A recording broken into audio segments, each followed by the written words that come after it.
రెండవ దినవృత్తాంతాల గ్రంథము 19వ అధ్యాయము 11వ వచన చివరి భాగం. ధైర్యము వహించుడి, మేలు చేయుటకే యెహోవా మీతో కూడా ఉండును. అవునండి, దేవుని బిడ్డలారా, దేవుడు ఆయన ఈరోజు నీతో మాట్లాడుతున్నారు. మీ పరిస్థితులను చూసి ధైర్యం కోల్పోతున్నారు కదా, ధైర్యం కోల్పోతున్న మీతో ప్రభు మనతో మాట్లాడుతున్న మాట, మీరు ధైర్యం వహించండి, మేలు చేయుటకై యెహోవా మీకు తోడుగా ఉండు.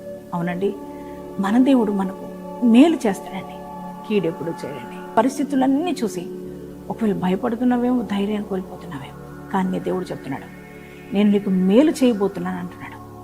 మేలు చేసే దేవుడు మీకు తోడుగా నడవబోతున్నాడు.